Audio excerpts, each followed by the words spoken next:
Have you ever sat in a meeting where the same three people talked and everyone else waited trying to get in the queue that nobody was managing? How about this? Have you ever asked your team to share their thoughts and even when you tell them all ideas are welcome, nobody speaks up? Have you ever had a meeting and someone says something that was kind of mean, but nobody intervened? Even though you could tell you were not the only one in that room that noticed the bad behavior? That's because these are the behavioral traits and characteristics that show up in our meeting that are not listed in the employee handbook or your average welcome orientation at work. And none of our company policies generally shape how we are showing up in our team communications. But everybody knows what the team, what the culture, and what those norms are, and they know them by heart. Your team culture norms are your team's agreements. And if you don't have any, then this is what this video is about. Your team agreements will tell you more about your culture than any company mission statement ever will. I'm Krista Wilson, a leadership and culture strategist and author of Pressure Proof Teams, and I've spent the last 25 years working with leaders on culture. And one of the things I know for sure is this: the culture you actually have is never the one that's written on the wall or the company website or your value statement or even your mission statement. It's the one that your team experiences every single day. By the end of this video, you're going to understand the difference between the culture you intend and the culture that you're actually building. And I'm going to give you a practical framework for turning those unspoken norms into real team agreements that change how your team operates. Now, if you want a clear picture of where your team's culture actually stands right now, including sources of strain and pressure, I want to invite you to take my free pressure proof team culture scan. 5 minutes, 18 questions, the links in the descriptions. All right, so I'm going to tell you four really important things when it comes to team agreements. I hope you'll stay tuned for all four of those points. Let's go ahead and start with point number one. I want to share with you what team agreements are. Because when I work with clients on conflict issues or resistance to change or team disruptions, the first thing that I ask is, does your team have agreements? And I'll tell you, at least 80% of the teams that I work with, they do not have formalized team agreements. And for those that do, they're not regularly revisited and updated. Matter of fact, most teams and most leaders have never heard of them in my professional experience. Comment below if your team does have formalized team agreements. I want to tell you in this part of the video what team agreements are, why they matter, and I'm going to share with you the two types. Because here's the reality. Most teams do not have explicit team agreements. There might be job descriptions or project outcomes that have been articulated. Maybe there's company policies. Of course, there's employee handbooks most of the time, but these tools do not have the shared set of commitments that tell everybody how will we talk to each other, how will we treat each other, how will we operate as a team. And that gap is where most of the culture problems I get called to solve live. Okay, so here's what team agreements are. Team agreements are ground rules, agreed upon practices the team creates together that describes how they're going to communicate, make decisions, handle conflict, and just be in working relationship with one another. So whether you call them team agreements, community agreements, group norms, or village principles, the concept's the same. These are the intentional expectations for how we work together. Now, here's the thing. Team agreements are not binding organizational policies. Policies come from HR and senior leadership. But agreements come from the team because they tell team members how they will treat and collaborate with one another. And I think this distinction matters, specifically because people are more prone to follow rules that they helped create. And I've seen people operate under their team agreements way differently than the rules that were handed to them. Now, a common question is, why don't most teams have agreements? I think, and this is after working with hundreds of teams, I think the main reason that people don't have these agreements on their team is that either nobody's ever seen them, they have no practical experience with them, and nobody ever asked them to do it or asked them to be created. And so they don't get created. Now, one thing I'll also tell you, having trained over 15,000 folks, is that leaders assume that people know how to work together, know how to collaborate together. And they assume that, okay, well, we have a vision statement, a value statement, that'll cover it. We've got HR, that'll cover it. But here's the thing, those operational practices don't. Now, the handbook might tell you, for example, we respect each other at this organization. But what does respect actually look like on your team, in your meeting, in that Slack thread that got a little hot last week? And what does respect look like when everybody is just under extreme pressure? Now, these handbooks often don't tell you how to disagree respectfully. And they don't show you what it looks like or even how to give honest feedback or what happens when someone drops the ball. Cue the word accountability. That gets a lot of my clients activated. It's a scary word. So, when you're looking at creating team agreements, I want you to know that there's two kinds of team agreements. There's operational agreements, and this tells you essentially the practical structures that govern how the team functions day to day. This is things like how our meetings run, how our decisions made, how communication flows, and how work is organized. So, here's an example of one. We want to have meetings that start and end on time. We want to make sure that our meeting agendas are shared 24 hours in advance. When we meet, whether it's a group of 3 or a group of 30, all action items will be documented and shared with participants. Right? These are the operational kinds of agreements that let people know what they can expect. Look, we have a meeting coming up. I know I'll get the agenda in advance to prepare. I know that anything that I was assigned to do was documented and will be communicated with the team, right? That's an operational agreement. Okay, here's the second kind of team agreement. It's a behavioral agreement. Now, these are more like interpersonal standards, interpersonal guidelines that shape how team members treat each other, how they communicate, how they handle conflict, how they relate to one another. Do you have those kinds of agreements on your team? Make sure you comment. Tell me if you have a really great behavioral agreement or if your team needs them. So, here are some examples of a behavioral agreement. We listen to understand, not just to respond. We speak with intention and use I statements. We assume positive intent while staying curious. We give and receive feedback with care. Would any of those agreements work for your team? Operational agreements without behavioral agreements can create an efficient culture, but definitely a cold culture. And if you have only behavioral agreements without operational ones, you'll have a warm culture, but it will be slightly disorganized. So the most effective teams build both. Okay. So now that you know what team agreements are, let me show you what happens when you don't have them and how to start building them. So this is the second point I wanted to convey in this video. The culture that you have is the culture that you tolerate. Let me say it again. The culture you have is the culture that you tolerate, put up with, and are resigned to just stay in. Now, without team agreements, your culture gets built by default, right? Things just happen and it becomes, that's how we do things here. Even if the way that you do things here is not how you would choose if you were designing from scratch.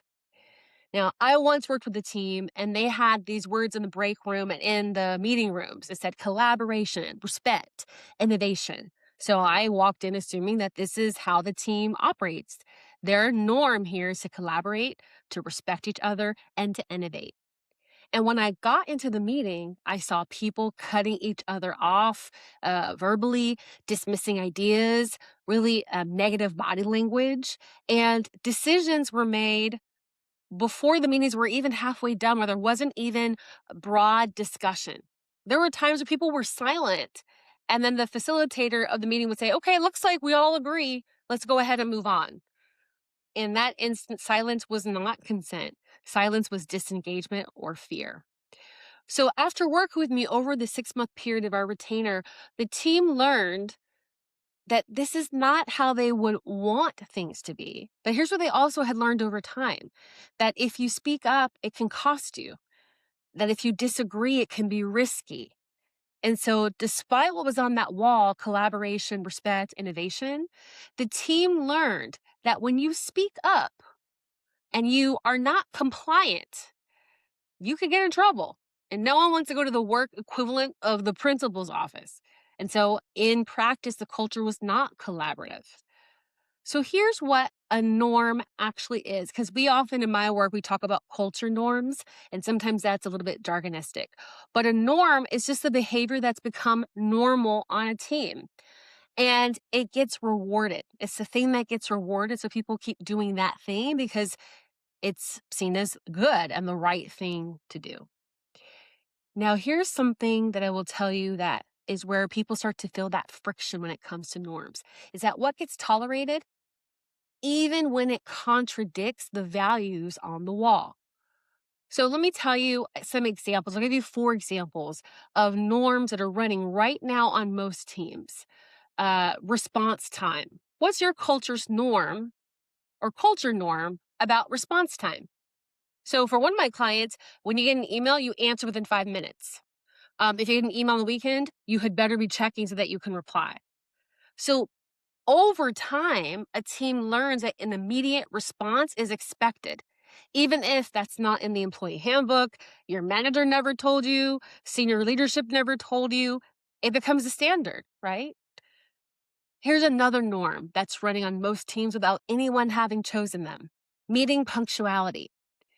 So meetings are on the agenda. We start at 10 a.m., but the actual business of the meeting doesn't actually start until maybe 10 minutes later. So the culture norm is that our meetings start late and nobody's addressing it. It becomes a norm. The culture norm tells us that time is flexible, that our commitments to each other, they're approximate. We know they're not carved in stone. Here's a third one about how disagreement is handled. So maybe the last person who pushed back, who offered a counter opinion, they got shut down. And so the team learned that disagreement is dangerous. And that norm is running underneath every meeting now. And here's the fourth: workload honesty. One time, somebody said they were overwhelmed, that they needed more support, that they couldn't handle all of the work on their plate without getting burned out. And then that load never changed. So the team learned saying that you're struggling, saying that you needed help doesn't change anything. So guess what happens? They stop saying it. So in my work, particularly in our pressure proof teams framework, norms are a critical component of what makes a team resilient and pressure proof. It's part of the structural capacity, which means it's built into the structure and the operations of every team across the organization. And here's what I want to underscore. When we have norms that are in conflict with our values, it's not good, and it creates pressure. And pressure starts to build up on individual team members and on that team and on the leader. And that just contributes to toxic culture, cultures of burnout, and cultures where no one's excited to show up at work every day. So remember, whatever you tolerate, that's what you're building. Whatever you silently say is okay in the culture, that's the culture, independent of whatever's on your website or value statement. This is why team agreements matter, because they replace the norms that are formed by accident with real commitments that the team chose on purpose. Here's a third point that I wanted to share: that mission statements are great. I have helped clients create mission statements and vision statements and aspirational goals, and all of those are beautiful words on paper. But mission statements and values describe the aspiration of who you all want to be. But the norms describe reality and how, in reality, people need to show up. So I worked with a nonprofit and I spent months with them helping them rewrite their mission statement. But I was their second consultant. Prior to working with me, they had hired a consultant. They had a mission statement that was thoughtful, inclusive, and carefully worded. But as I came in, I started to observe the team. And here's what I saw. I saw people who were afraid to speak up. I saw decisions that got made kind of back channel side conversations. I saw new ideas be praised publicly. Tamika, that's a great idea. We love it. Robert, that's so good. And then behind the scenes, all those great ideas got quietly buried, never to be seen again. The mission statement, it actually said, we do inclusive decision making here. But in reality, There were three people that made every decision, and very few people had the opportunity, even for feedback, that they found out later on what the decisions were. Here's what I want to lift up that I think is so important. Your team, when they feel that contradiction, they're going to feel a lack of trust because your team sees both. They see the words on the wall, the vision statement on the website, the value statement in the employee handbook, but then they also see the behavior in the room. And when those two things don't match, they stop believing the words and people stop living out those words in their actions day to day. People watch, they pay attention, and they start to realize, okay, what's on that website? That's actually not the culture. The culture is something different. So stop wordsmithing your mission statement or value statement or even, revisiting those values if you aren't paying attention to the behavioral patterns showing up on your team.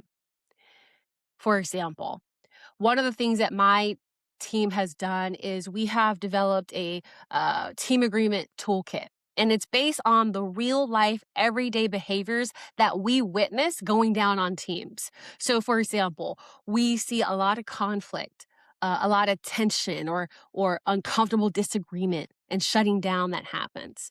And then if someone does something that creates harm on somebody else, that's an impact. It has a harmful impact. And there was never a way to name that impact or even to get to a place of repair. So I think every facilitator in the world is very familiar with the agreement impact versus intent. That's a very common behavioral team agreement. Now, what it means is that good intentions, meaning you meant well, you didn't mean to hurt someone, that doesn't cancel the harmful impact that you had by your words and action. And even if someone was to say, well, I didn't mean it, I didn't mean it that way, it doesn't erase the experience of the person on the receiving end. Because when harm happens, we have to name the impact. We can share the intent with humility. I didn't intend for you to get hurt, or I didn't mean to hurt your feelings. I apologize. How can I make it right? So we've got to be working toward repair. But all of that is an agreed upon agreement and a process for accountability. And most teams have neither the agreement nor the accountability practice. So I'm going to talk about point 4, but I want to make sure that I share this one last thought. It's that the gap between who you aspire to be as a leader and the culture that you aspire to exist in your team and the reality of what is what team agreements are supposed to close. But that's only if these team agreements are co-created by both the leader and the members of the team, and that you dedicate time for accountability. I can't tell you how many times I worked with teams and they tell me, we have agreements, I've seen them. And then as soon as I see someone break or violate that agreement, people kind of blink, they look the other way, or they silently message me or pass me a post-it note asking if I can intervene and get that person in trouble or back on track. But really, they're not Krista's agreements. They're the team's agreements. And it's why I spend so much time in team culture work talking about both norms and accountability. So here's a fourth point. I want to make sure as we wrap up this idea of why your culture needs agreements to be real. This is the fourth point. Your culture norms and your culture agreements, they have to be co-created with the team. And the accountability plans have to be created with the team. Accountability can't be, I'll tell HR. It can be that, but there should be a localized accountability plan as well. So two things have to be true in order for you to have real team agreements. Again, the first is that the team builds them together, and two, there's a shared plan for what happens after those agreements are broken. Now, let me talk a little bit about co-creation because I work with some very ambitious and talented leaders, and they'll say to me, Krista, I know my team. I know where people struggle. It'll be a lot faster if I just create these agreements on my own and bring it to the team. And while that's certainly a strategy, the actual process of building team agreements also helps elevate those subversive behaviors on the team that aren't making you stronger or improving productivity or even connection and collaboration. People are more likely to follow agreements and hold others accountable to those agreements when they had a hand in creating them. If a leader just hands down a set of rules and says, this is how we do it here, then people will comply because they don't want to get in trouble. But a team that builds the agreements together, they own them. And compliance is a totally different behavior than ownership. So here's how you start. I want you to first start by naming what is actually happening on your team. Not what you wish was happening, not what you imagine, but what do you actually observe happening? And then you ask your team, what are y'all observing in our culture? And then once you literally get some post-it paper and write it down, and once you see how things are going, what's actually happening on your team, then ask this question. Is doing things this way, is talking to each other this way, is collaborating this way serving us? Is this helping us be stronger? Is it helping us to boost our productivity? Is it helping us feel good in this job? And ask people, well, what do you want instead? If we didn't do it like this, what's a better, more supportive way to do that thing? So let me give you some before and after examples. So there was an unspoken norm with one of my clients that you respond to an email immediately. This was their new agreement. We respond to non-urgent messages within 4 hours, and urgent items go through a separate channel. By the way, I have another client and they say we'll respond within 24 hours. So you get to decide with your team what is the right agreement, but the idea is that it was co-created by the team and it's addressing a real issue or a norm that is not aligned. Here's another before. There was an unspoken norm that disagreement is risky and you shouldn't disagree publicly. Here's what my client shifted. Their new co-created agreement was, on this team, we expect people to name concerns before decisions are finalized, and we will not take silence as agreement. Now, I want to talk about accountability because agreements, again, I feel like I've said this so many times, but it's because I really care so deeply that y'all get this. Agreements without accountability plans are just wishes. It's your team needing to answer this question. What happens when this agreement is broken? Who names it? And how do we address the issue without assigning blame? I want to really underscore this because when I meet with clients, there's always this feeling that I have to extract from folks that when they hear the word accountability, that's punishment. Accountability is not punishment. Accountability is saying, we have this agreement of how we would operate, and you're not operating in this way. I want to bring you back into alignment with our agreement. And how can I support you to become in alignment, in better alignment with our agreements? It's an alignment conversation. It's a recommitment conversation, but it's not punishment. And when agreements become everyone's responsibility, we're all responsible that our culture reflects these agreements, then accountability really does stop feeling like punishment and it starts feeling like caring for the well-being of the team.